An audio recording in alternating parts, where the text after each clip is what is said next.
Quiero que oremos. Incline su rostro. Padre, en el nombre de Jesús, ayúdanos, por favor, que yo pueda llegar al que entiende menos, yo pueda llegar a él, y al que entiende más también pueda edificarlo a él, en el nombre de Jesús. Amén.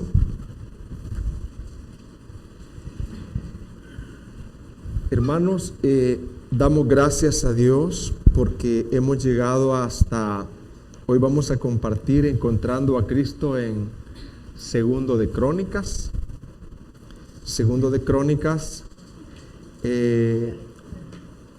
Creo que en base a este estudio, en este año, por ahorita, solo en este año llegamos acá, pero luego el otro año iniciamos.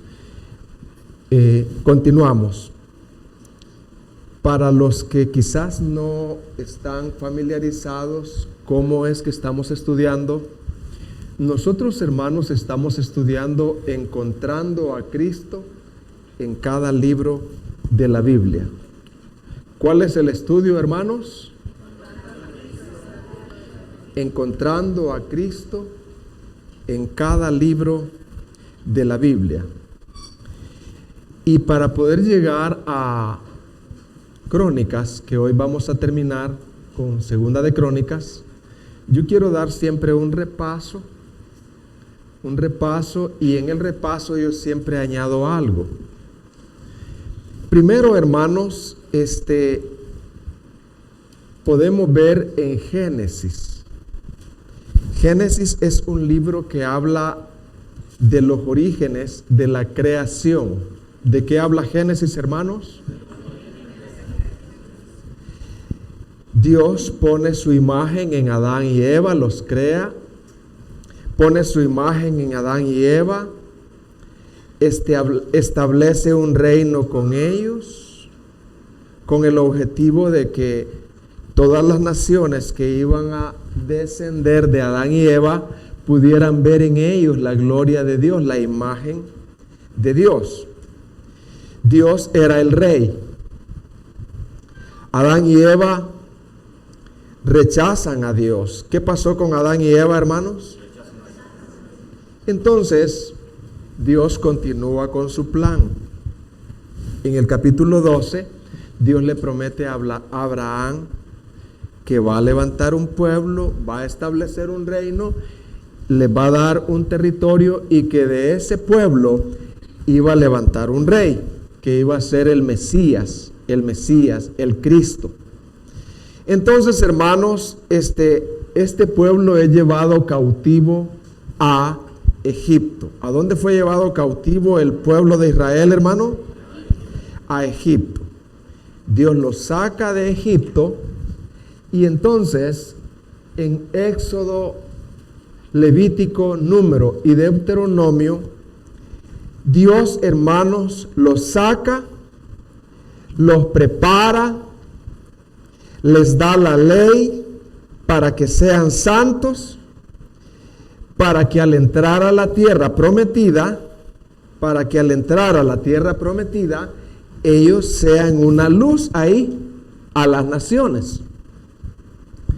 En el libro de Josué, Dios fiel cumple lo que Él ha prometido. El libro de Josué es un libro de conquista.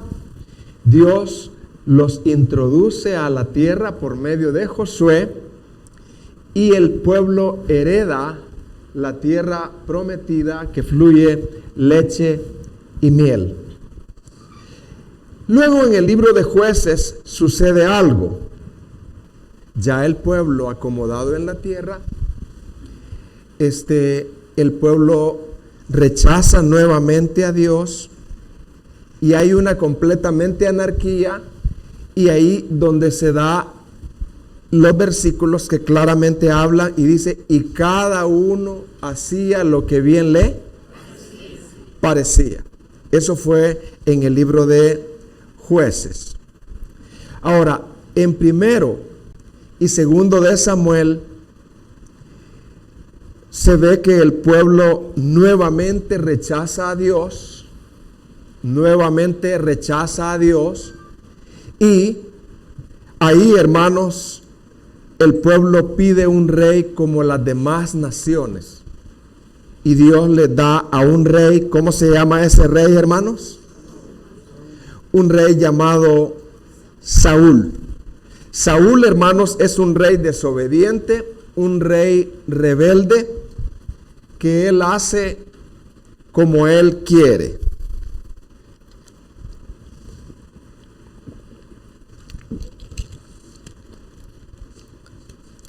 Él hace lo que a él le place.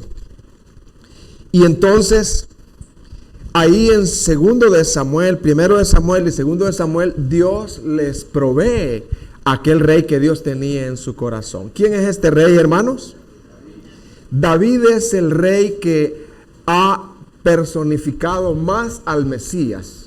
Es el rey aún con sus defectos, pero que ha apuntado cómo sería el carácter de el Mesías. En 1 y 2 de Reyes se ve la larga lista de reyes que descienden de David y de Salomón. Ahí también se ve la división de ambos reinos, el reino del sur, que es el reino de Judá, y el reino del norte, que es de Israel. El reino se divide. Todos estos reyes, hermanos, se rebelan contra Dios. La mayoría son malos, no aman la adoración y llevan al pueblo a la idolatría. Y entonces Dios, en su fidelidad, cumple su promesa de las maldiciones y lo lleva tanto al reino de Judá. Lo lleva, ¿a dónde lleva al reino de Judá, hermanos? Cautivo a Babilonia. Y al reino de Israel, ¿a dónde lo lleva? A Asiria. Y entonces, hermanos, el pueblo de Israel se pierde en Asiria, nunca más regresa, solamente queda Judá en Babilonia. Ellos quedan cautivos ahí en Babilonia. ¿Por cuántos años, hermanos? Por 70 años. Ellos fueron castigados, avergonzados, exiliados de la tierra prometida. Dios cumplió sus maldiciones, pero a los 70 años, como Dios había cumplido traerlos, Dios los trae nuevamente a la tierra. El pueblo de Judá solamente vienen humillados, apaleados, disciplinados, y es ahí donde entra el libro de Crónicas, para poderles dar esperanza de que Dios no ha cambiado, a pesar del pecado de ellos. ¿Se entiende hasta acá, hermanos? Ahora, yo quiero dar una pequeña aplicación. Ya di un poco de historia, pero yo quiero dar una pequeña aplicación a todos los que me oyen. Dios, podemos ver que es un Dios fiel. ¿Cómo es Dios, hermanos? Lo que promete lo cumple.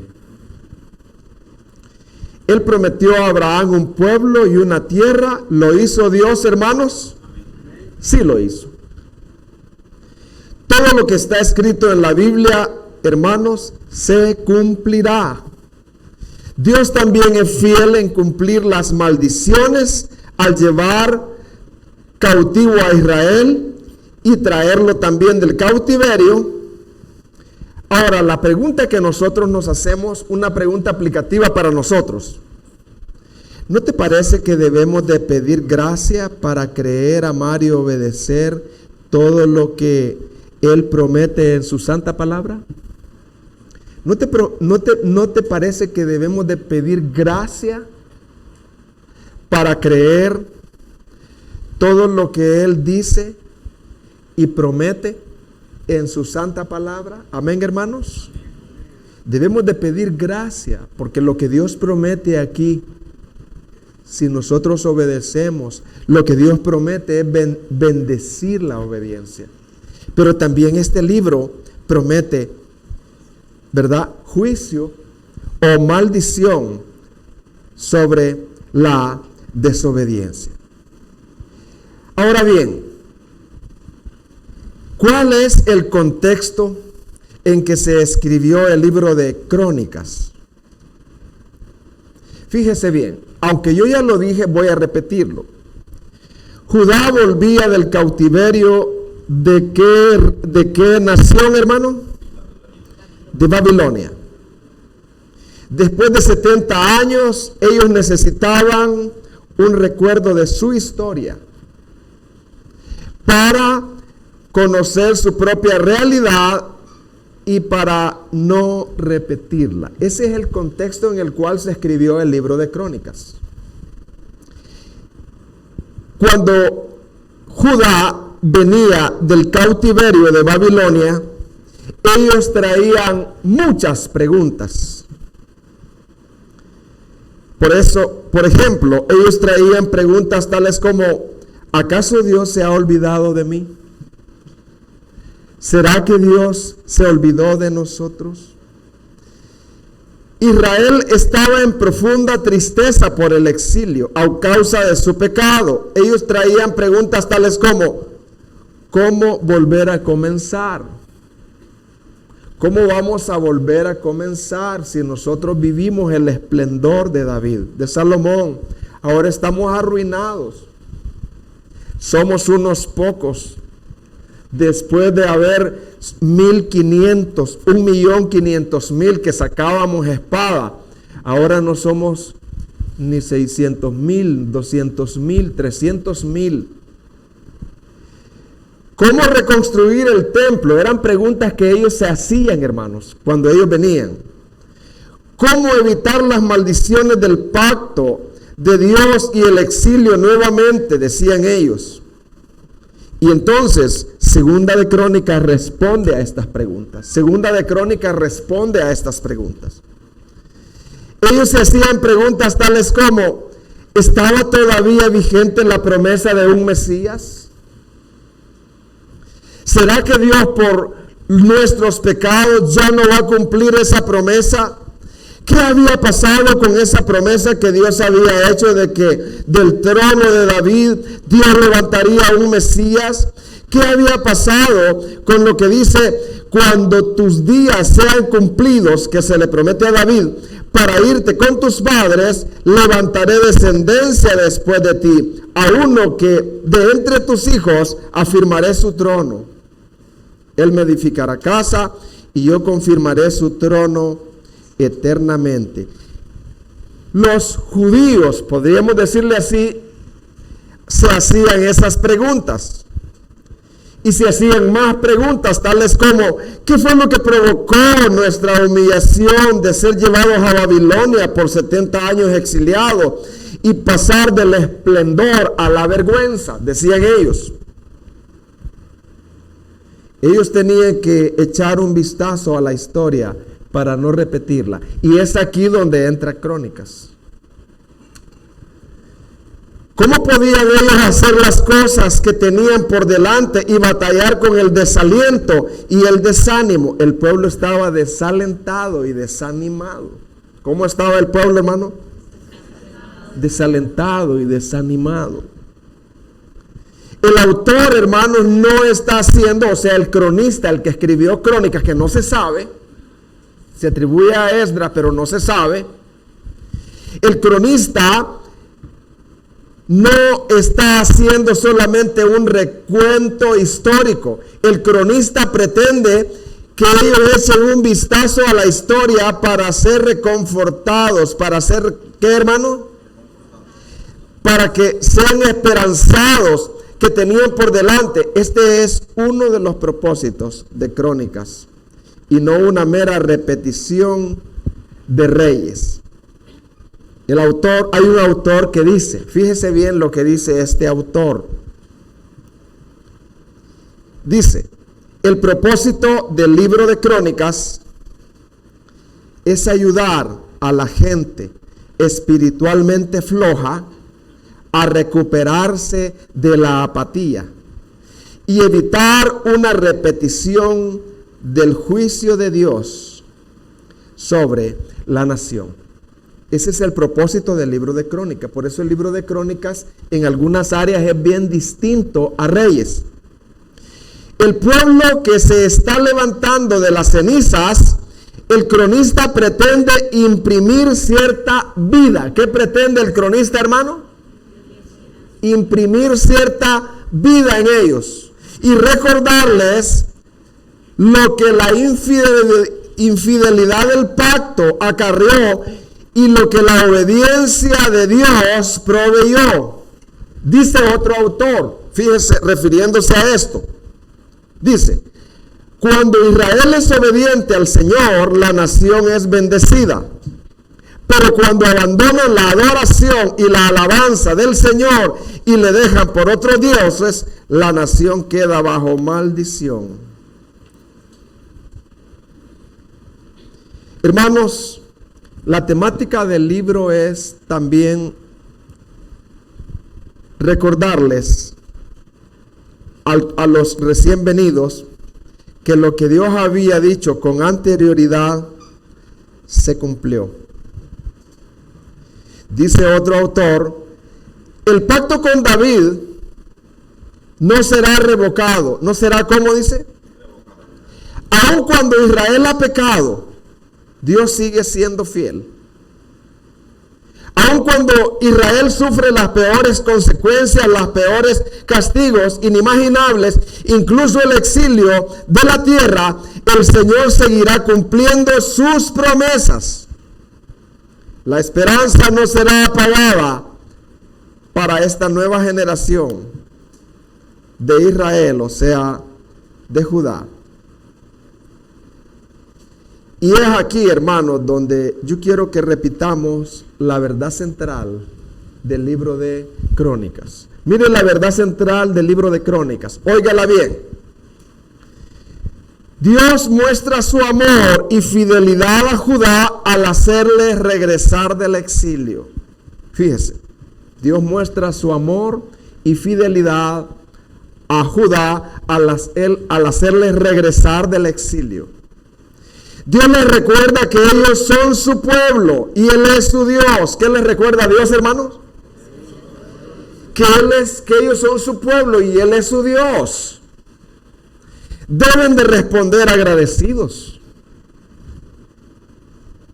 obedeciendo las obligaciones del pacto y caminar en una vida de adoración genuina a Él.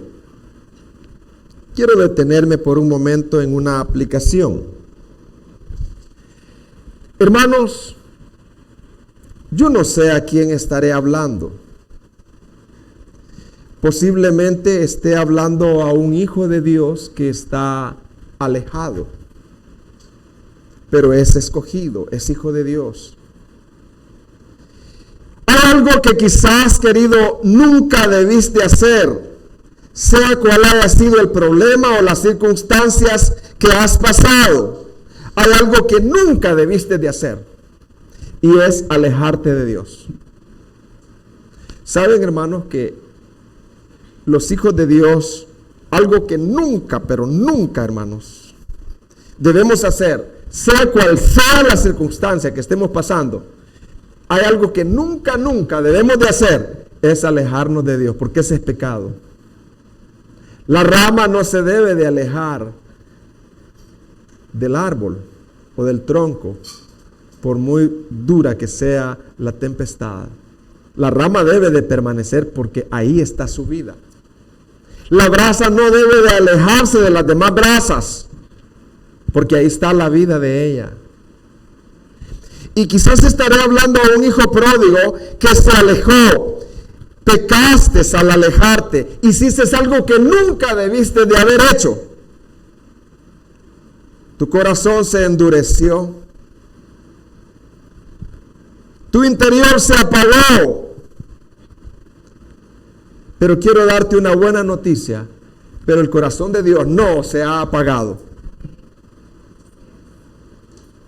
Yo quiero que quede claro eso. Tu corazón se enfrió, tu corazón se apagó, pero el corazón de Dios no se ha apagado. El pacto con David, dijo un hermano, no será revocado, aun cuando Israel ha pecado. y sufre las peores consecuencias del castigo, incluso el exilio de la tierra, el Señor seguirá cumpliendo sus promesas. La esperanza no será apagada para esta nueva generación. Fíjese lo que dice segundo de Crónicas 7:13.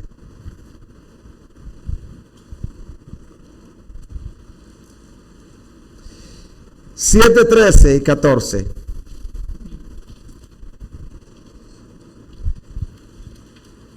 Siempre en el contexto de Crónicas y siempre en el contexto aplicativamente. Estoy hablando quizás a un hijo pródigo, una hija pródiga. Dice, si cierro los cielos para que no haya lluvia,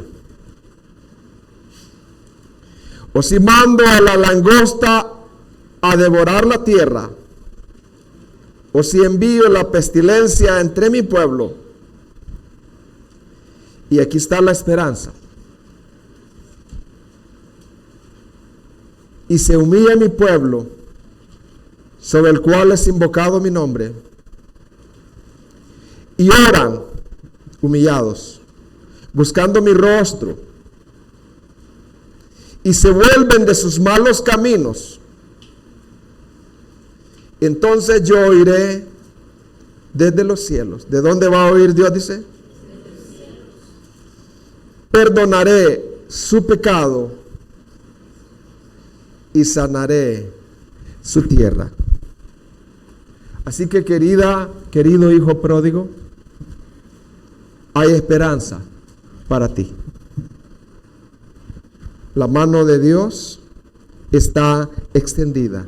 Y ese es uno de los propósitos de Crónicas. Cuando yo hablo de Crónicas, hermanos, estoy hablando de primera y segunda. Ahora, yo quiero, hermanos, que cuando ustedes vayan a Crónicas y a Reyes y a Samuel, ustedes ya estén instruidos. ¿Por qué se repiten cosas? ¿Por qué en este no se dicen estas cosas?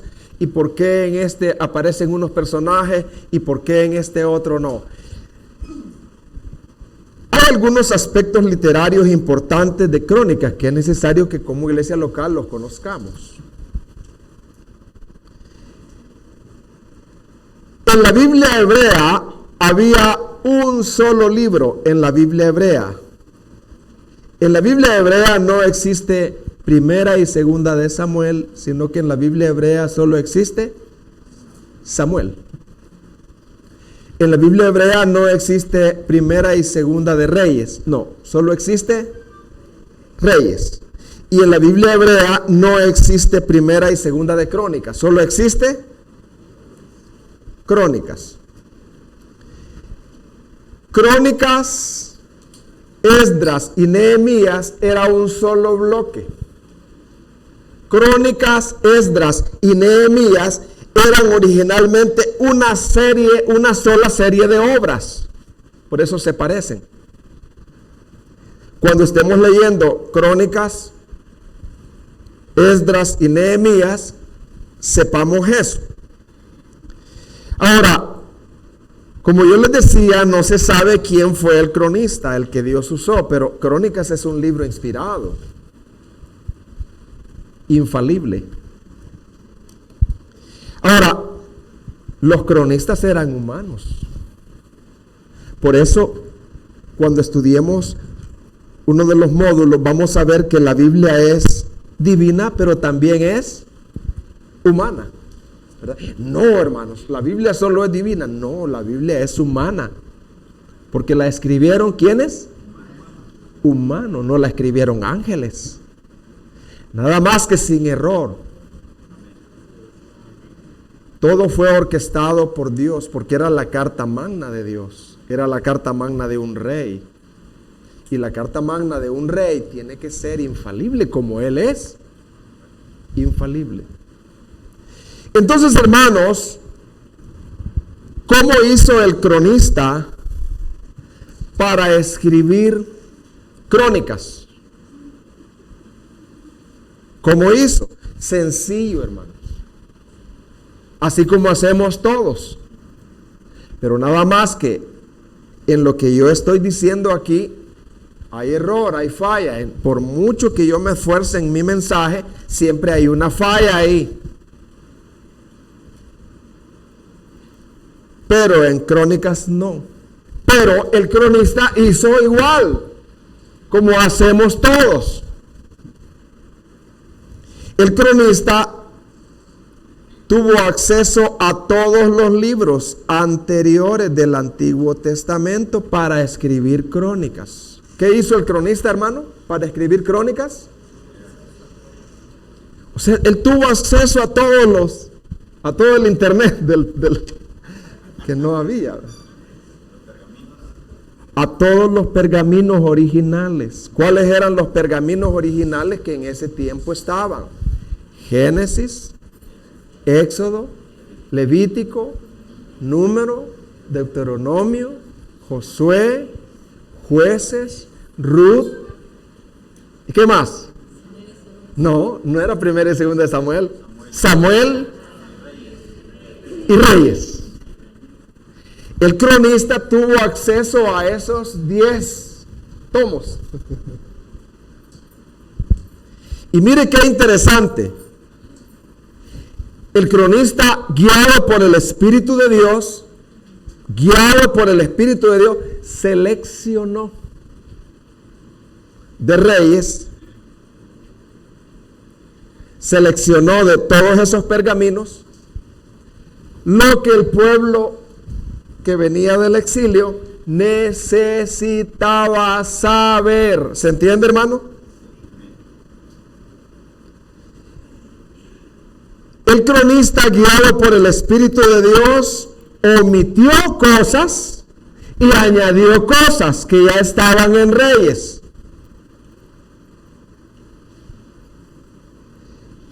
Omitió y añadió aquello que convenía a los fines de su propia obra. ¿Y cuál es la obra que está haciendo el cronista, hermano? ¿Cómo se llama? Crónicas. De manera que es en esta parte del Antiguo Testamento tenemos un relato, pero es un relato selectivo, ¿verdad? O sea, está lo mismo. No. Sí, hay partes que sí son lo mismo, pero hay partes que no. Los oyentes la condición de los oyentes no era igual a los oyentes de Reyes. Porque en los oyentes de Reyes, el pueblo no había sido llevado cautivo. Los oyentes de Crónicas sí. Por eso el cronista es selectivo de todo eso. ¿Me doy a entender, hermanos? Entonces, por eso yo estoy trabajando en llegar a las mentes de ustedes, y también me está ayudando a mí, y repasando aún de mis mensajes anteriores. Pero aquí añado algunas cosas. Entonces, por eso decimos, ¿cuál es la diferencia, hermano, entre Crónicas y Reyes? Pues, o sea, tú debes de manejar esto al final. Si alguien se acerca a Andrea y le dice, pero yo no entendí, Andrea. ¿Y cuál es la diferencia entre Reyes y Crónicas? Mira, la diferencia son, por lo menos yo me acuerdo de dos. Es esta y esta. Andrea ya sabe defender esa parte, o cualquiera de ustedes. Entonces, fíjense las diferencias que hay entre Crónicas y Reyes. Ahí voy. Reyes fue escrito antes del cautiverio a Babilonia. ¿Cuándo fue escrito Reyes? Antes del cautiverio a Babilonia. En cambio, Crónicas fue escrito después. Y ahí están, pero nada más que hoy, como he añadido otras cosas, ¿verdad? Pero está bien.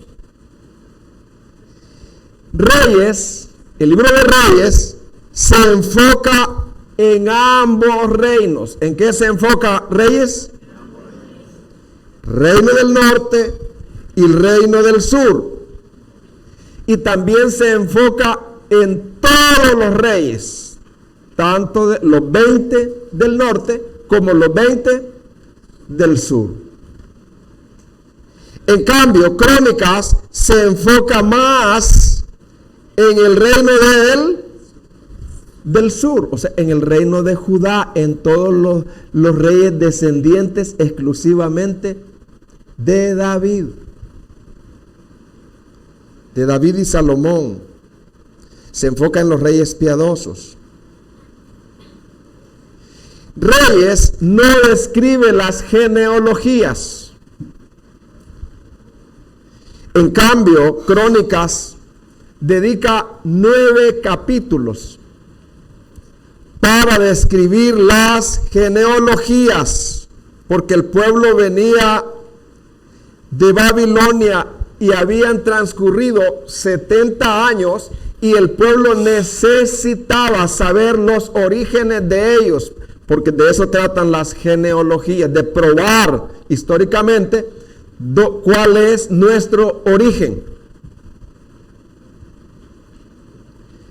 Reyes enfatiza bien poco sobre el templo y la adoración. Reyes solo le dedica 5 capítulos al templo y a la adoración. En cambio, Crónicas enfatiza mucho el templo, la adoración, y le dedica 20 capítulos. Reyes, el autor describe toda la historia negativa de David, tanto su pecado como las persecuciones que hizo Saúl con él, y de los reyes tanto del norte como del sur. Crónicas relata la historia positiva de David. ¿Qué relata Crónicas? Ya no describe mucho los pecados, sino aquellas virtudes de David. Como un buen rey, como un rey semejante al corazón de Dios, y lo positivo de los reyes de Judá. Si yo les dijera a ustedes, solo a este grupo, ¿cuáles son algunas diferencias? Y solo los voy a dejar ahí para que ustedes piensen. Si yo le dijera a este grupo, ¿cuál es la diferencia entre Reyes y Crónicas? ¿Ustedes podrían dar algún argumento ya? Yo fui pastor por mucho tiempo y estuve confundido en esto. ¿Y cuántos no engrosarán las filas? Hasta ahorita, ¿verdad? Hasta ahorita. Entonces, hermanos, debemos de aprender, porque al ir a la Biblia somos personas entendidas, de leer en base al contexto, el porqué de las cosas, el porqué acá y el porqué no acá. Ahora, una pregunta es, ¿por qué Crónicas le da énfasis a algunos aspectos que ya voy a mencionar, que ya mencionamos, perdón? ¿Cuáles son algunos aspectos que Crónicas le da énfasis, hermanos? Díganmelos. Las genealogías, el reino de Judá, el templo, la descendencia davídica. Ahora, ¿por qué? Nos preguntamos, ¿por qué Crónicas le da ese énfasis? Pero un énfasis bien marcado que no se da en Reyes. El pueblo venía desalentado.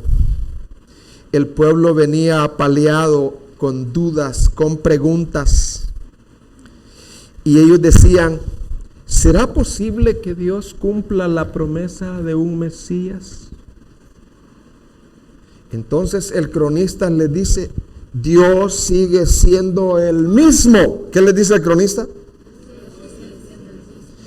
Crónicas hace énfasis en la historia de Judá, la adoración del templo. Tal parece que el cronista se ocupa en primer lugar del reino de David y de completar hasta sus propios días la estirpe davídica, el linaje davídico, queriendo decirles el cronista que Dios no se ha olvidado de la promesa hecha a David,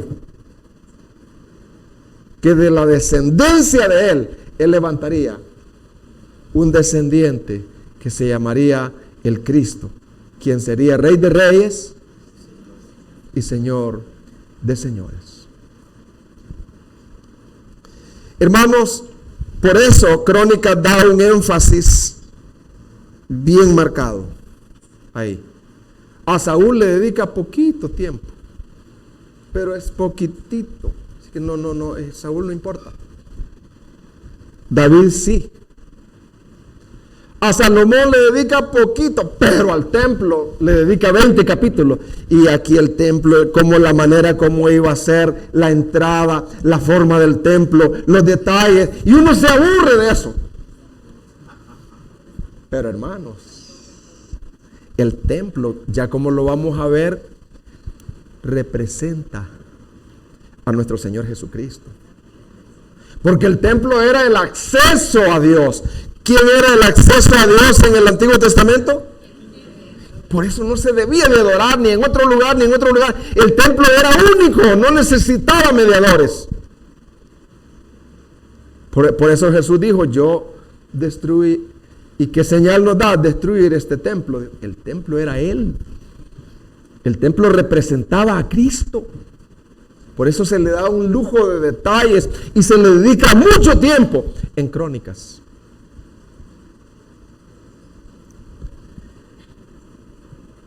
Ahora,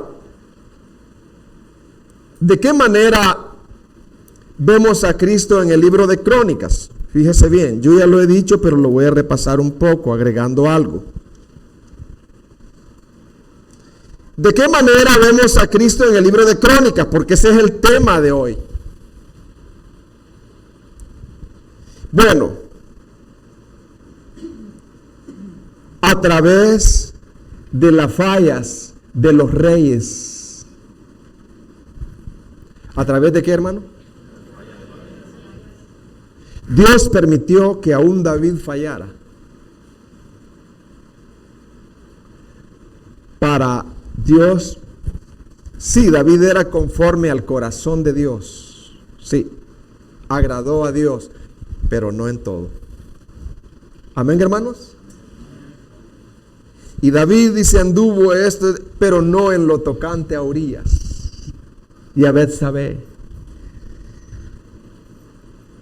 David, a pesar de que fue un rey precioso, con un carácter conforme al corazón de Dios, pero no es el Rey de Reyes y Señor de Señores.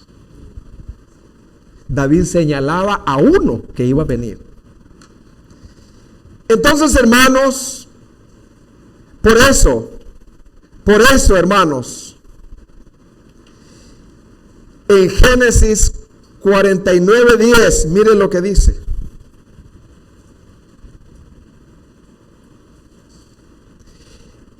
En la NBI,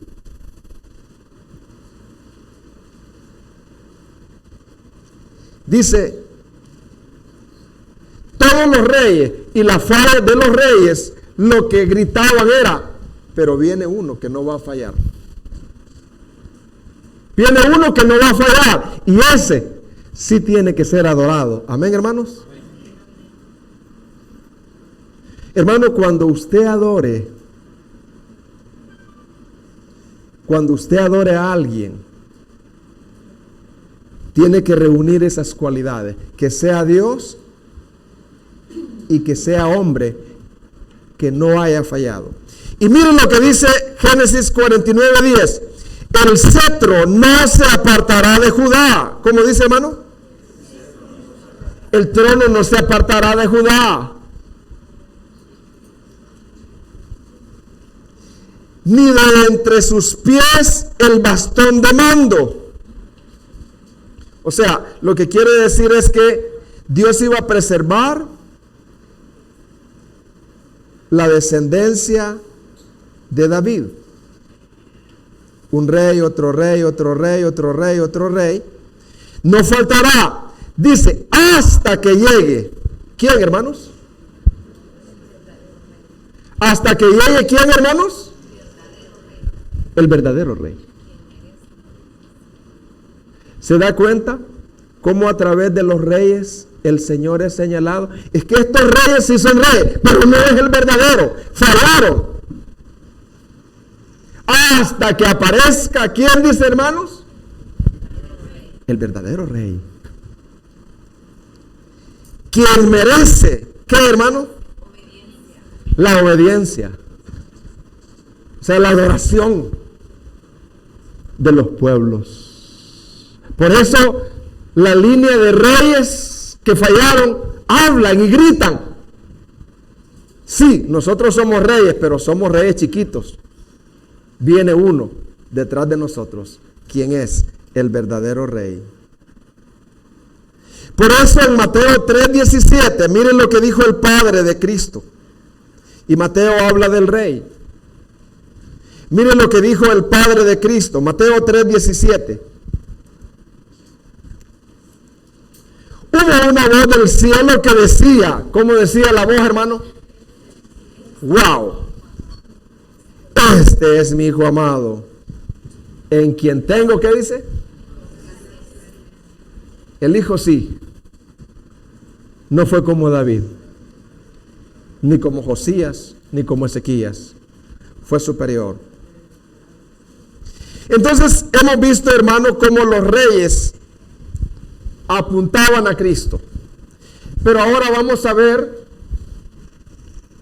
de qué manera el templo apunta a Cristo. ¿Qué vamos a ver ahora, hermanos? ¿De qué manera el templo apunta a Cristo? Hermanos, el templo en el pasado era el acceso a Dios. ¿Qué era el templo en el pasado, hermano? Ahora, el acceso a Dios.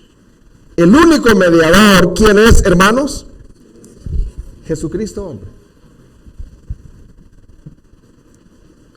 Como el templo en el pasado, Jesús es la vía de acceso al Padre ahora. Por eso el templo apunta a Cristo. Para clasificar a un rey como bueno o malo, ¿cómo se hacía en el Antiguo Testamento? En base a la actitud hacia la adoración. Si un rey era bueno o malo, era cómo fue la actitud de ese rey hacia la adoración o hacia la idolatría. La bendición y el juicio dependían de la actitud hacia la adoración. Hoy en día,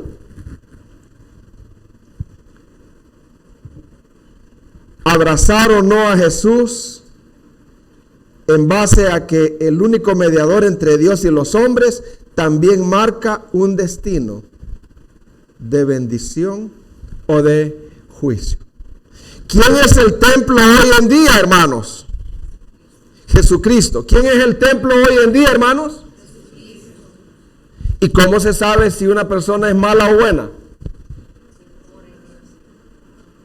La actitud hacia Jesucristo, si cree o no cree. Pero no estoy diciendo, yo no estoy hablando de un creer intelectual solamente, o de un decir yo creo al estilo demonio. Yo creo que Él existe. No. Yo estoy hablando de un creer milagroso en el corazón. Un creer que implica vivir para Él. Entonces, ¿cómo se juzgará en el día del juicio a las personas, hermano? ¿Como buenas o malas? Si creyeron o no creyeron. Amén, hermano. ¿Qué dice la Biblia? Que el que en Él cree, dice. Pero el que no ha creído, No es que será, ya ha sido condenado. ¿Qué tal estás? ¿Cómo estás? Bien. ¿Estás adorando a Dios? ¿Estás creyendo en Jesucristo? ¿Estás viviendo para Él? Fíjese que no. ¿Pero está bien? Sí, estoy bien. No es así. No es así. Estás condenada, estás condenado. Estás rechazando al Hijo de Dios. Has dicho, yo no necesito a ese templo para adorar. Yo aquí en mi casa lo adoro. Yo voy a establecer aquí mi altar, así como Jeroboam. Aquí voy a establecer mi altar para yo poder adorar en base a como yo pienso. Cuidado. ¿Qué tal estás? Yo vivo mi cristianismo a mi manera. Cuidado. Estás condenado. Estás condenada. Porque no estás creyendo a lo que la palabra dice. Entonces, hermanos, el templo así se juzgaba a los reyes en base a la actitud, a la adoración o a la idolatría. Por eso Hebreos 10:19, hablando de Cristo como el templo, dice, así que hermanos, teniendo libertad para entrar, si tú eres un hermano, un hijo de Dios, tú tienes libertad para entrar. Si tú eres un hermano, tú tienes ¿qué, hermano? Libertad. Y si todavía no eres un hermano, hoy puedes clamar y decir, yo quiero ser un hermano. Yo quiero estar reconciliado con Dios.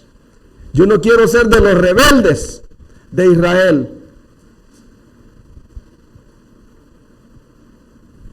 Por el camino nuevo, dice, acerquémonos al lugar santísimo por la sangre de Jesucristo. ¿Por qué nos vamos a acercar, hermanos?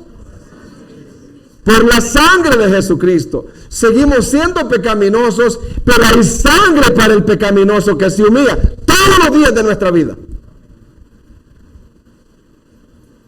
Por el camino nuevo y vivo que Él abrió. ¿Y cuál es ese camino? A través del velo. ¿Y cuál es ese velo? De su carne. Lo que Él hizo con su cuerpo, lo entregó para darnos acceso, es el camino. Y teniendo un gran sacerdote sobre la casa de Dios, acerquémonos con corazón sincero, en plena certidumbre de fe, purificados los corazones de mala conciencia y lavados los cuerpos con agua pura. Amados hermanos, Cristo es nuestro acceso al Padre. Amén, hermanos. Hoy en día Cristo es nuestro templo. Un acceso logrado por su sangre, que se ofreció a sí mismo como sacrificio al Padre, para que nosotros los pecadores podamos acercarnos al Padre. Hemos visto, hermanos, cómo los reyes del Antiguo Testamento y el templo apuntaba a Cristo. ¿Lo hemos visto, hermanos? Ahora, otra pregunta que yo traigo para desarrollar. ¿Cuál es el mensaje de Crónicas para nosotros hoy? ¿Cuál es el mensaje de Crónicas para nosotros hoy? Hermanos, ¿a qué le dedica Crónicas 20 capítulos? A la adoración. Fíjese bien. Vuelvo y repito. ¿Cuál será el mensaje para nosotros hoy de Crónicas? Hoy, para esta iglesia local. La adoración.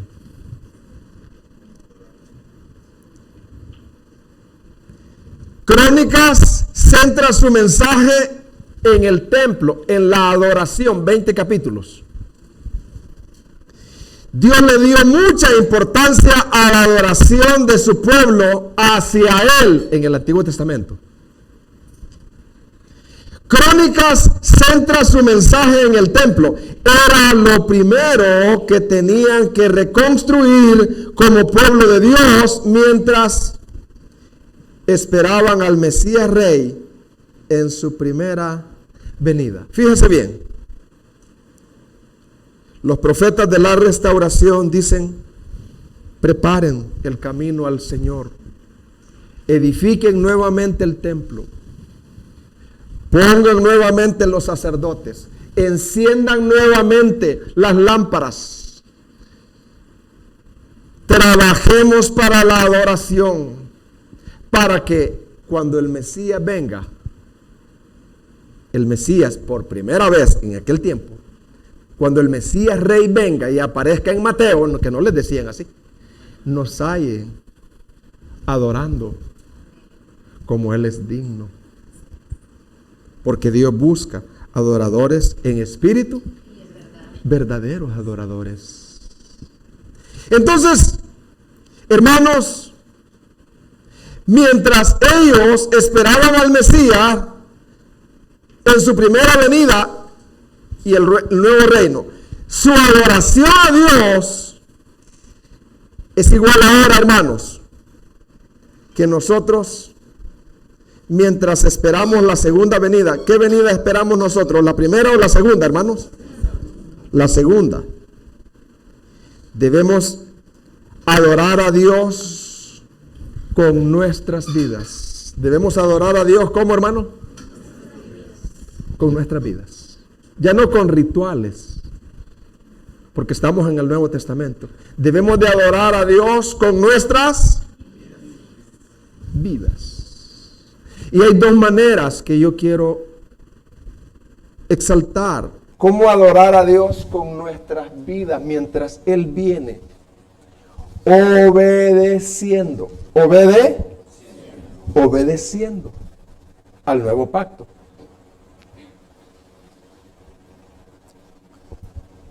¿Cuál es lo contrario de obedecer, hermanos? Hacer lo malo. ¿Cuál es lo contrario de obedecer, hermanos?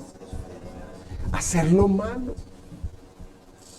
Nosotros no debemos, mientras Él viene, encontrarnos, vivir para lo malo. Pero usted me dirá: no, cabal, hermano, yo nunca he asaltado un banco. Yo no soy malo. Te voy a probar que sí.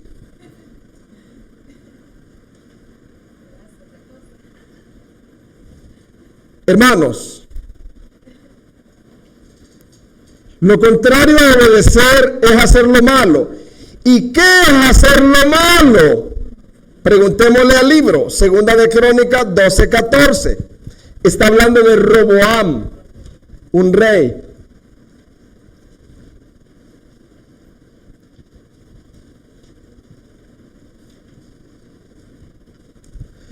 Dice, ¿cómo dice, hermano? E hizo lo malo.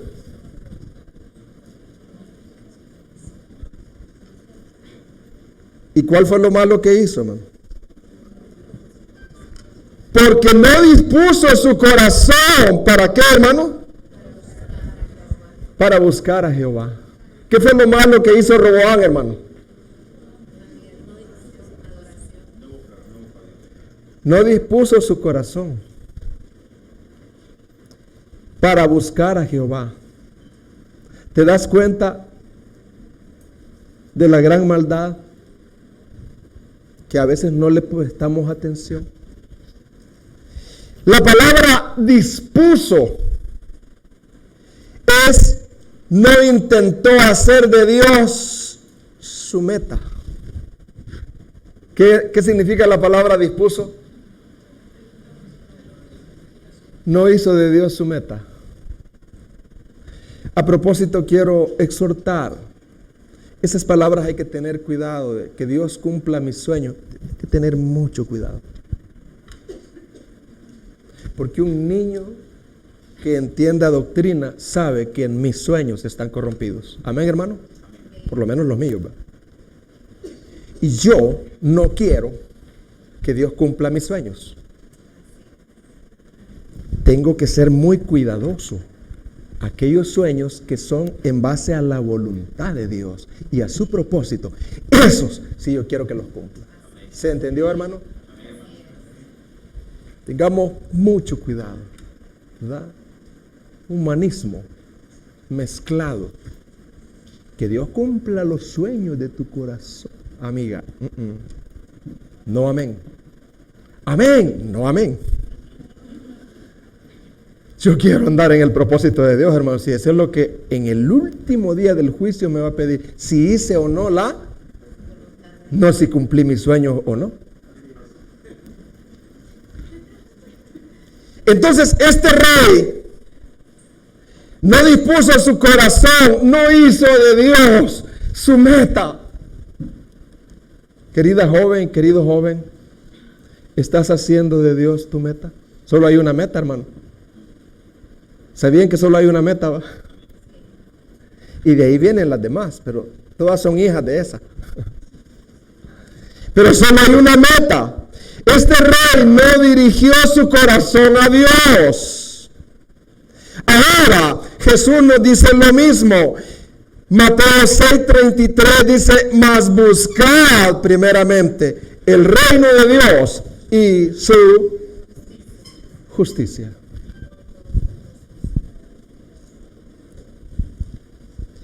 Hermanos, mientras el rey viene en su segunda venida, la pregunta es: ¿estamos adorándolo con nuestra obediencia?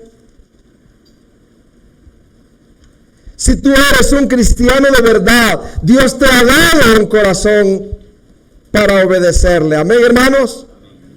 Y te ha dado las sagradas escrituras para santificarte diariamente. Entonces, ya vimos cómo adorar a Dios con la obediencia. Ya vimos lo que es malo.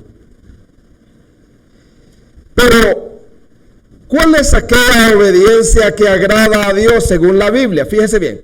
¿Cuál es aquella obediencia que agrada a Dios según la Biblia? Repito, ¿cuál es aquella? Hay una obediencia, hermanos, de verdad, que no es agradable a Dios. Pero ¿cuál es aquella obediencia que es agradable a Dios? La obediencia agradable a Dios tiene dos ingredientes: hacer lo recto con integridad. ¿Cuáles son los ingredientes de la obediencia que agrada a Dios, hermano? Hacer lo recto con integridad. ¿Cuáles son las dos bueno, ya me confundí. Los dos ingredientes, hermanos, de la obediencia que agrada a Dios: con integridad. Uno puede hacer lo recto, pero no ser íntegro dentro del corazón. Segunda de Crónicas 25:2. Dios le habla a un rey llamado Amasías. ¿Qué dice Dios de Amasías?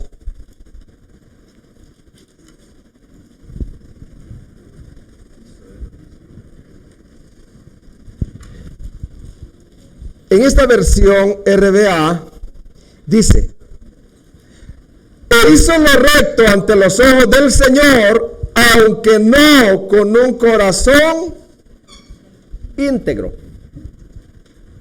¿Cuáles son los dos ingredientes, hermanos, de la obediencia que agrada a Dios? Con integridad.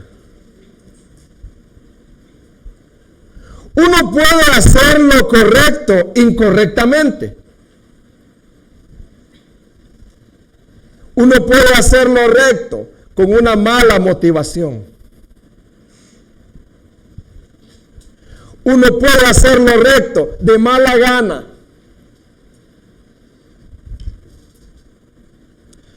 Uno puede hacer lo recto no con alegría, no con gozo. Cuando la obediencia no lleva esos dos ingredientes, no es adoración. Es simplemente obediencia de baja categoría. Y Dios, ¿qué está pidiendo a nosotros en nuestro templo, que es Jesucristo? Que le demos, ¿qué, hermano? Una adoración, una obediencia íntegra. Todo lo que usted haga, servicio al Señor, evangelizar, hablar con otros, saludar, debemos de examinar nuestros corazones y decir: Lo estoy haciendo con integridad de corazón. Señor, Salmo 139 dice, ¿qué dice el Salmo 139? Y mira si hay en mí camino de maldad. ¿Por qué cuando piensas en alguien se te revuelve el estómago? Podría ser porque te ha ofendido mucho, pero podría ser que hay algo que tienes que arreglar, ¿verdad? Hay algo que tienes que arreglar porque él es tu hermano y es tu hermana y nos vamos a ver en el cielo. Vamos para allá. Por lo tanto, debemos de adorar a Dios con integridad. Amén, hermanos. ¿De qué otra manera podemos adorar a Dios además de la obediencia? Arrepintiéndonos cada día. ¿De qué otra manera, hermanos? Arrepintiéndonos cada día. Arrepintiéndonos cada día. En todo el libro de Crónicas podemos ver que Dios es un Dios perdonador y misericordioso. ¿Cómo es Dios, hermanos? Con el que se humilla y se arrepiente. Un ejemplo de ello es el rey Manasés. Yo ya lo compartí la vez pasada. Según el libro de Reyes, Manasés fue el rey más sanguinario, más idólatra, y fue el rey con mayor culpabilidad de que Judá haya sido llevada cautiva a Babilonia. A Manasés se le llaman, los escritores le llaman el antidavid. Se le llama también el anticristo del Antiguo Testamento. Una vez un profeta se le corrió, porque el profeta lo amonestó, dice la tradición, y él lo persiguió. Y el profeta se metió a un árbol. ¿Y sabe qué hizo el rey? Aserró el árbol. Se cree que fue Isaías. Ahora, el libro de Reyes presenta las maldades de este rey Manasés, pero lo describe, pero no describe el arrepentimiento. Crónicas sí. ¿Por qué será? Esa es una buena pregunta. Porque la intención del cronista es dar esperanza al pueblo. Si ustedes vienen del exilio, ustedes pecaron contra Dios, por eso Dios los envió. Ustedes hicieron cosas, sus padres hicieron cosas terribles. Pero miren a Manasés, ya ustedes conocen la historia, pero miren cómo se arrepintió y cómo hay gracia para con el que se arrepiente. Porque esa es la intención del cronista. Por eso en Crónicas se saca lo positivo de Manasés. ¿Por qué solo el libro de Crónicas y no Reyes describe su arrepentimiento? Porque el cronista se está dirigiendo a un pueblo que fue llevado cautivo por su pecado y les quiere decir que hay esperanza y gracia en Dios. Si la tuvo para con Manasés, la tiene para con ellos, si se arrepienten. Por eso, segunda de Crónicas 33:10 dice, vamos a estar ahí, y habló Jehová a Manasés y a su pueblo, mas ellos no escucharon. Por lo cual Jehová trajo contra ellos los generales del ejército del rey de los asirios, los cuales aprisionaron con grillos a Manasés y atado con cadenas, lo llevaron ¿a dónde, hermano? A Babilonia. Pero miren lo que dice segunda de Crónicas 33:12. Mas luego que fue puesto en angustia, ¿qué dice, hermano? Oró a Jehová su Dios, el asesino ese, el idólatra, el antidavid, el anticristo del Antiguo Testamento. humillado grandemente en la presencia del Dios de sus padres. Y habiendo orado a él, fue atendido, pues Dios oyó su oración y lo restauró a Jerusalén y a su reino. ¿Qué hizo Dios, hermano? Lo restauró, como lo puede hacer contigo.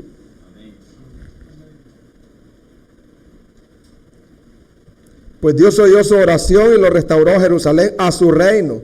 Entonces reconoció Manasés que Jehová era. ¿Y sabe qué hizo Manasés? Se convirtió en un levita. No necesariamente, pero fue un rey que edificó altares al Señor y trajo al pueblo para que adorara. Mire lo que dice 2 de Crónicas 33:16. Reparó luego el altar de Jehová y sacrificó sobre él sacrificios de ofrendas de paz y de alabanza. ¿Y qué hizo, hermano? Wow. Y mandó a Judá que sirviesen a Jehová Dios de Israel. Y el cronista les está diciendo al pueblo, este es el calibre de Dios. De esto trata el libro de Crónicas. Hermanos,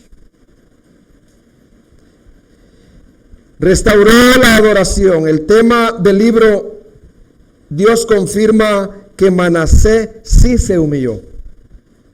No importan los pecados cometidos, la gracia de Dios, su misericordia, son mucho mayores que los pecados. Mientras esperamos la segunda venida, ¿qué venida esperamos nosotros, hermanos?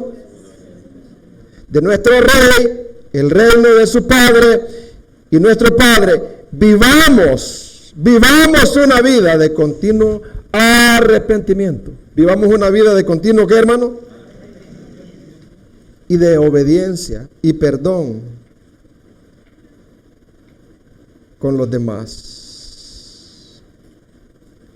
Mire lo que dice 2 de Pedro 3:9 acerca del arrepentimiento y la paciencia de Dios. Mire la esperanza que Dios nos da a nosotros. Dice, el Señor no retarda la promesa. O sea, ¿cuál es la promesa? Del día del Señor. Él vendrá. ¿Cuál es la promesa, hermano? Él vendrá, el día del Señor. El Señor no retarda su promesa, como que nosotros somos los del exilio, ahora nos habla a nosotros. Dios nos sacó del exilio, nos trajo. Y dice, el Señor no retarda su promesa, como algunos consideran por tardanza, sino que es paciente hacia vosotros, no queriendo que ninguno perezca. No queriendo que, ¿qué dice? Sino que todos procedan al arrepentimiento. ¿Sabe a qué se refiere no queriendo que ninguno se pierda? Sino que todos procedan al arrepentimiento. No se refiere al mundo. Se refiere a los elegidos. ¿A quién se refiere, hermano? Porque el contexto lo dice. Hermanos, quizás me está oyendo acá en la iglesia local algún elegido que está lejos de Dios. Que creía que estaba bien. Pero hoy descubriste que estás mal, que estás lejos de Dios, que estás en idolatría, que estás amando más tu trabajo, más tus posesiones, más tu descanso, más que todas las cosas las cuales el mundo ama y excusa para no venir y congregarse. Y posiblemente esté yo hablando a alguien que ya es un hijo de Dios, una hija de Dios, un elegido, alguien que dice, este mundo no llena, este mundo no satisface. Posiblemente estoy yo hablando ahí. Entonces dice la Biblia, Dios no quiere que perezcas, sino que Dios quiere que te arrepientas. Y has sido paciente, te ha dado un trabajo, te ha dado bienes, te ha dado hijos, te ha dado familia, pero todo eso No basta. Dios quiere que te arrepientas, no queriendo que ninguno, Dios quiere que no perezcas en el juicio que vendrá, porque vendrá y no tardará, vendrá el juicio. No queriendo que ninguno perezca, sino que todos los elegidos, los que están lejos, procedan al arrepentimiento, procedan a decir: yo quiero volverme a Dios este día. Yo quiero estar a cuentas con Dios. Yo no quiero dejar pasar la oportunidad. Yo les decía en un funeral que cuando alguien hace un llamado al arrepentimiento, al nuevo nacimiento, yo le digo al Señor: Señor, por si acaso yo no me he arrepentido, por favor, yo quiero arrepentirme. Señor, si yo no he nacido de nuevo, yo no quiero dar por hecho. Cuando alguien llama muy amorosamente y el amor de Dios está ahí, yo le digo: Señor, si yo no he nacido, yo quiero nacer. Yo quiero ser de tus elegidos. Ayúdame, Padre. Y yo espero que tú al final puedas orar al Señor con todo el corazón.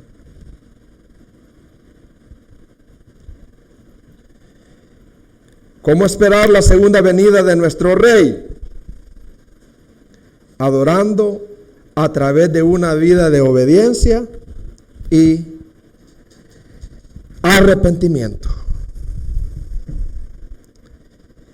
Solo quiero concluir con una pequeña historia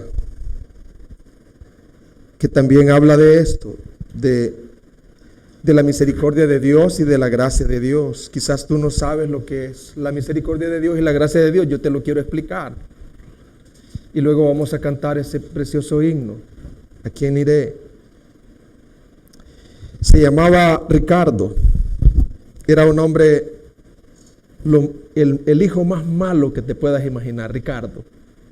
Vivió sacándole de todos los colores canas a su papá.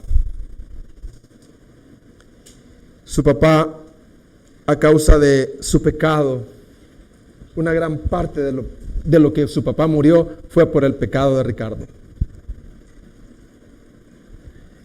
Pero el papá amaba a Ricardo y quería demostrárselo, porque quería alcanzarlo y quería mostrarle la misericordia y la gracia.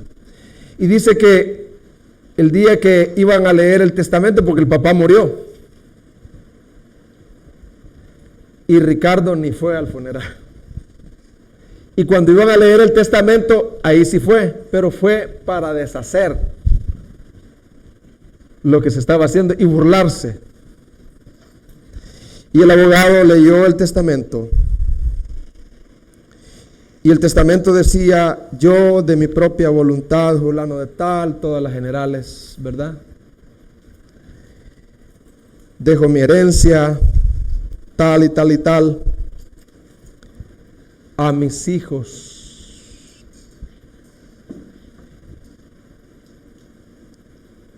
Y abajo decía una cláusula: y a mi hijo Ricardo, a pesar de todo, también él goza de igual parte que todos mis hijos, para mostrarle a Ricardo que lo amo. Cuando Ricardo oyó eso, no, dijo: no puede ser, se han equivocado. Si yo he sido un malo con mi padre, yo he sido lo peor, mi papá no, yo no merezco, lea otra vez. Y el hombre dijo: así dice la cláusula, iguales partes, y para mostrarle que lo amo. Ricardo se tiró al piso, se maldijo por haber sido un terrible hijo. Y Ricardo conoció la gracia de Dios, conoció el amor y el perdón inmerecido. Quizás estaré hablando a una Ricarda. Yo con mi historia trato de llegar. Oh, un Ricardo. Pueda que sea joven o jovencita, pero yo quiero llegar y decirte: si te arrepientes y te vuelves al Señor, hay esperanza. Y que el amor de Dios es tan grande que te ha esperado, te ha dado todo y te ha tolerado, no te ha matado en accidentes, en pandemia, etcétera, etcétera. Y el amor de Dios te ha preservado para decirte: porque yo te amo y no quiero que perezcas, sino que te arrepientas y te vuelves, porque tú eres mi hija y tú eres mi hijo. Y yo te pido que cuando oremos, hazlo de todo corazón, hazlo íntegramente, hazlo lleno de arrepentimiento, lleno de fe, y si el Señor así lo permite, tú vas a estar reconciliado a cuentas con Dios. Pongámonos en pie, por favor.